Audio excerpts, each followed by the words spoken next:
Perkenalkan, namaku Salora Madini Rashid dengan NPM 24120111151. Menurut Kamus Besar Bahasa Indonesia atau KBBI, ejaan adalah kaidah cara menggambarkan bunyi-bunyi dalam tulisan serta penggunaan tanda baca.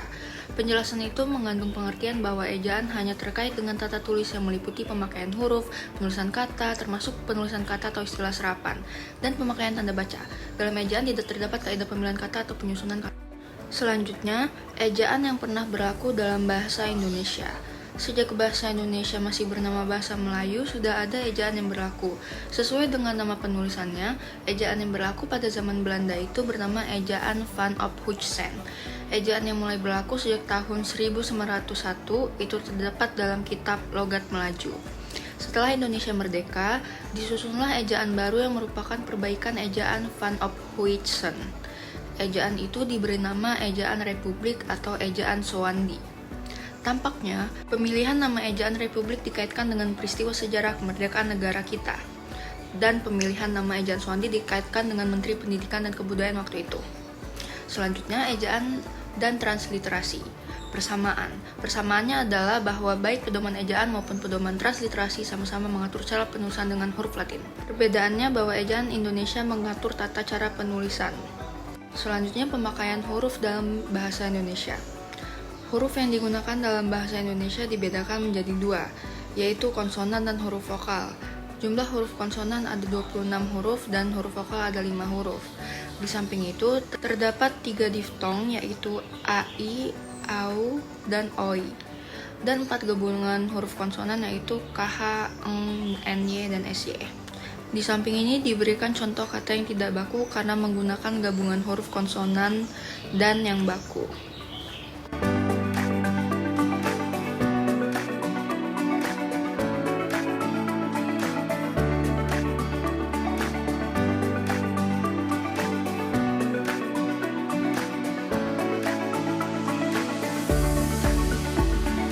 Selanjutnya, pemakaian huruf kapital.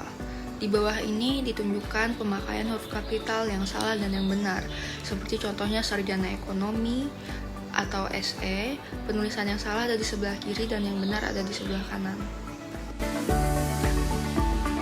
Selanjutnya, penulisan gabungan kata berimbunan.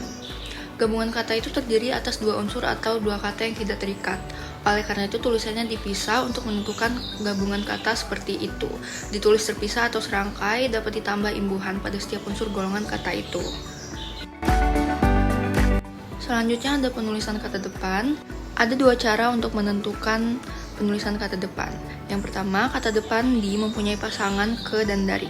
Kedua, kata depan di tidak dapat dilawankan dengan mengambillah contoh kata di atas tadi. Selain di atas, ada pula ke atas dan dari atas. Bentuk di atas juga tidak dapat dilawankan dengan mengatas. Hal itu berarti bahwa pada di atas termasuk kata depan. Selanjutnya ada penulisan partikel. Partikel yang diatur dalam pedoman umum ejaan bahasa Indonesia yang disempurnakan adalah lah, kah, tah, pun, dan per. Selanjutnya, penulisan singkatan dan akronim. Singkatan dan akronim sama-sama merupakan bentuk pendek dari sebuah kata atau lebih. Lalu ada penulisan angka dan lambang bilangan. Ada dua cara menuliskan lambang bilangan, yaitu dengan angka Arab dan angka Romawi. Selanjutnya, penulisan kata ganti dan kata sandang. Dalam pedoman umum ejaan bahasa Indonesia yang disempurnakan, diatur penulisan kata ganti ku, kau, ku, mu, dan nya. Lalu kata sandang yang diatur adalah si dan sang.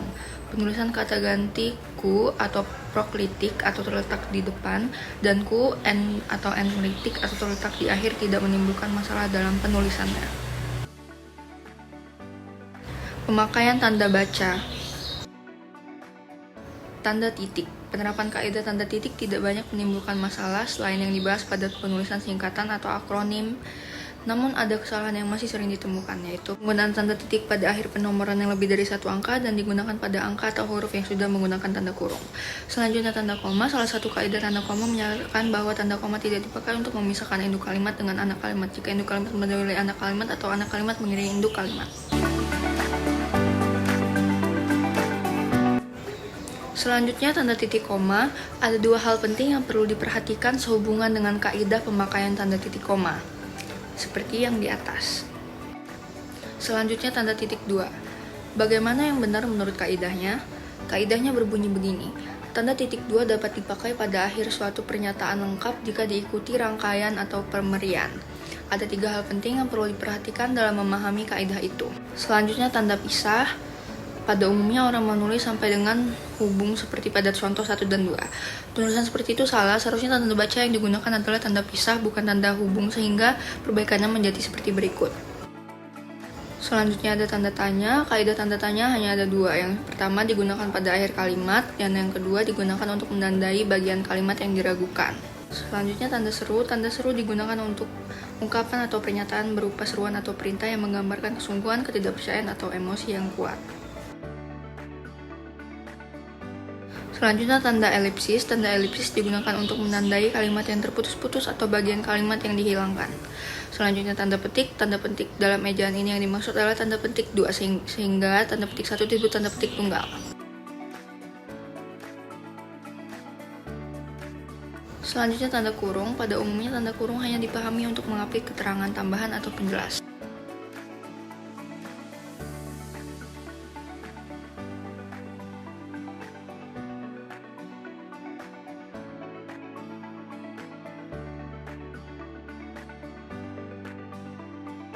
Selanjutnya ada tanda garis miring. Kaidah tentang penggunaan tanda garis miring tidak banyak. Penggunaan tanda garis miring pada nomor surat hampir tidak ada masalah. Begitu pula pada tahun takwin. Yang kadang-kadang menimbulkan masalah adalah penggunaan tanda garis miring pada nomor alamat.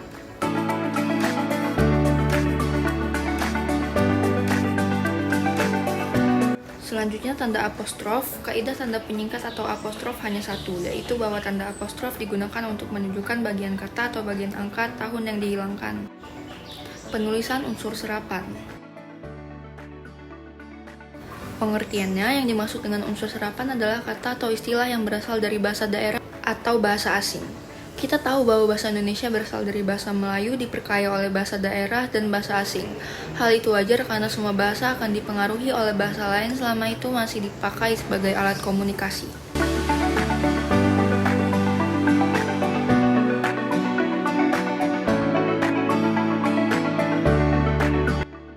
Ketentuan umum penulisan unsur serapan.